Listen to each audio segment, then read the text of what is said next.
Good morning, Internet. Sabrock is back, and I've got my draw steel. This video is not about that, but I am excited. What is the video about? Let's get into it. I'm talking about linear classes. Linear classes defined as classes where what you get for each level in the class is set. You might be able to pick from, a small selection of abilities, but like level 1 has a different selection of abilities than level 2, which is a different selection of abilities from level 3, etc. In the context of 5th edition, most of the time, non-caster classes have no choices except at certain specific levels, usually, choosing what your subclass is. Spellcasters get new levels of spells at certain levels, and what spells you are able to take is restricted based on what level you are in that class. These are linear classes. Level 1 and level 20 are not the same. And this is not taking into account the difference between a level 1 character and a level 20 character. I'm talking about specifically what you get for levels in that class at specific levels. So those are linear classes. And I was having a discussion, or I was at least observing a discussion. I don't think I really interacted much with it. I saw a discussion about skill trees, which is when you have usually like, talents or feats or skills of some sort, these abilities, features to some description, where you have like this one is required by this one, is required by this one, is required by this one. And usually there's some kind of like branching dependency of prerequisites where you launch into this tree, often taking abilities that you don't really like or don't necessarily care about in order to gain access to ones later on. And it occurred to me, because I make these kinds of connections in my brain, that skill trees and linear classes are very similar conceptually, and like the effect that they have in the game in that same way, where like you might be taking low-level entry tier abilities or levels in certain classes, not because you care about those things, but because you want what is later on. Prime example, in 5th edition, a paladin, basically, like in high optimization play, a paladin is primarily there for their aura of protection. And sometimes, depending on your subclass, you might also get another aura at level 7. So aura protection level 6, maybe a subclass aura at level 7 if your subclass has a good one. And then there's no real reason to go past that. But also, there isn't a lot of reason to take levels of Paladin other than to get to those levels, 6 and 7.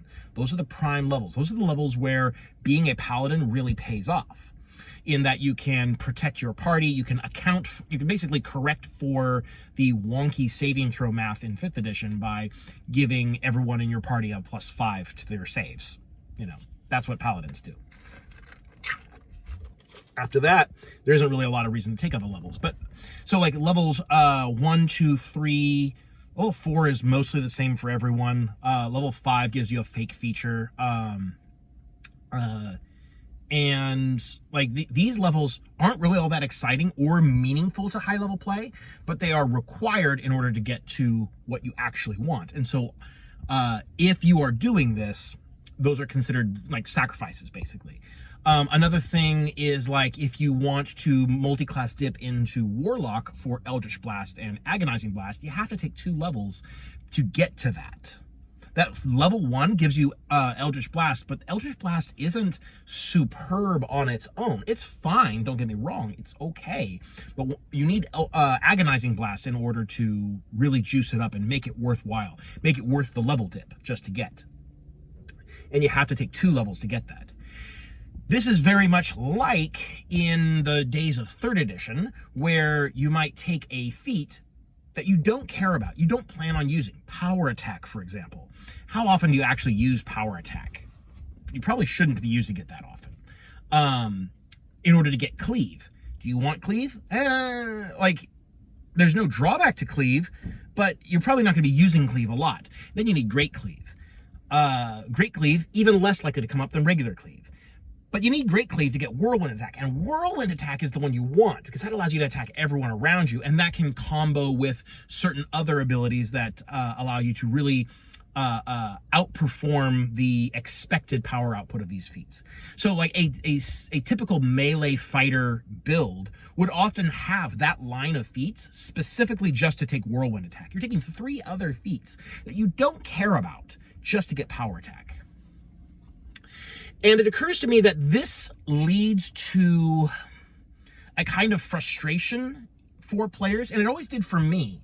I definitely knew that like power attack and cleave and great cleave, those are feat taxes. Because Whirlwind Attack is pretty good, you have to take basically, you know, Whirlwind Attack is a feat that takes you 4 feats.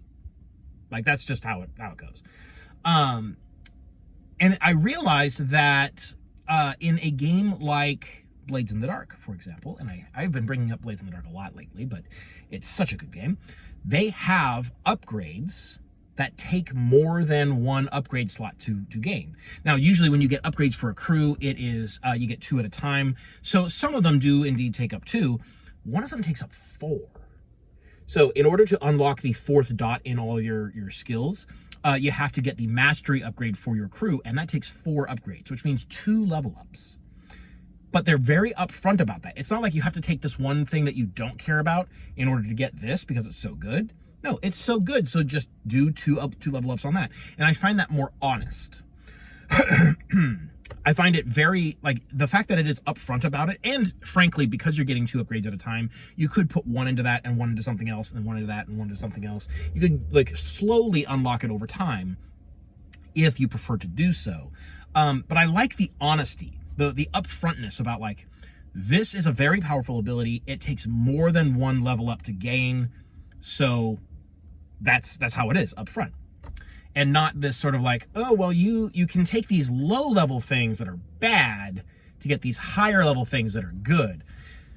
It strikes me as not just dishonest, but also kind of disappointing. Because as a player, every time I gain a new ability, I want it to be good. I want it to come into play a lot, and I want it to factor into the game in some way. And when you get tiny, kind of useless abilities, even when you are working towards something greater, you kind of feel like it's a waste, even if it's literally better than nothing, right? Another great example for non-linear classes is, of course, Fabula Ultima, where every time you take a level in a class, you get to pick any of the skills for that class. They don't come in an order. You just pick one from the menu and boom, you got that added to your character. This kind of, you know, what is it? A la carte type leveling up gives the player a lot of freedom, and it also doesn't ever hide big things behind small things.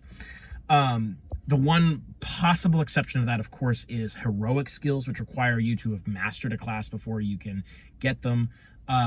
Those sometimes have prerequisites, but usually it's because they're interacting with those rules in some way. So that's what I don't count as part of a skill tree.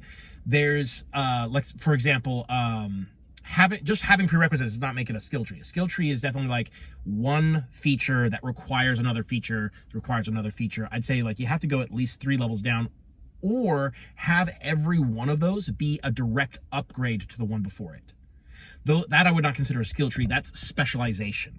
So for example, if you have an ability that, like let's say you're a paladin, and you have Lay on Hands, you might take a feat that requires you to have Lay on Hands. So there's requirements: Paladin, Lay on Hands class feature, because it upgrades your Lay on Hands. So prerequisites that are there because they are interacting with certain features, and so they need to make sure that you have those features in order for it to function. I don't consider those part of the skill tree construct, if you will.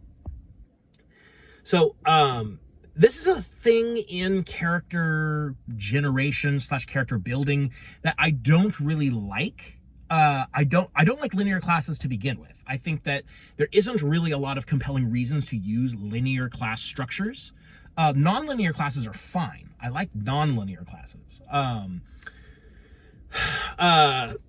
But I don't really see a lot of really good compelling reasons to do linear class features where you don't get to pick a ability. So, like, to be clear, if you are leveling up and you have like a whole menu of options at every level up and they largely don't have prerequisites, that's fine. That's okay. What I'm railing against here is linear classes where you don't get options. That is, if you want the level 5 ability, you must take the level 1 ability, the level 2 ability, level 3 ability, and the level 4 ability. And you don't get a lot of choices there. And I'm not talking about sort of like false choices, like, do you want this ability that works for your build, or do you want this ability that doesn't work for your build? Like, that's not a real choice. So when it comes to like ability score improvements for at level 4 in 5th edition, it's not a real choice, because you kind of have your build set, and you're either taking a feat that is important to your build, or you're doing the ASIs that will, you know, benefit your character the most, and those are usually very obvious. So those don't count. So yeah. Do I have like a grand overarching point here? No. But I do think that like it's something to watch out for as you're designing a game, to say that like, I don't know, skill trees, there definitely some people are going to enjoy them. I don't personally enjoy them, because I find it frustrating to get something that isn't really that good. But I have to do it for other reasons. I guess what I'm really trying to get down to, and ultimately the point that I think I'm trying to make is, when you are designing a game and you have the option to take a feature or an ability or something like that, the player should want to take it for its own merit. The player should only ever take that feature if they want that feature for something. And so you should design your game such that every feature that a player can choose to take is something that they would choose to take. And not something that is intentionally tuned down because it unlocks greater options later. I think that is awkward and counterintuitive design to do it that way. Hopefully that makes sense. It makes sense in my head, and therefore it should make sense in yours. So yeah.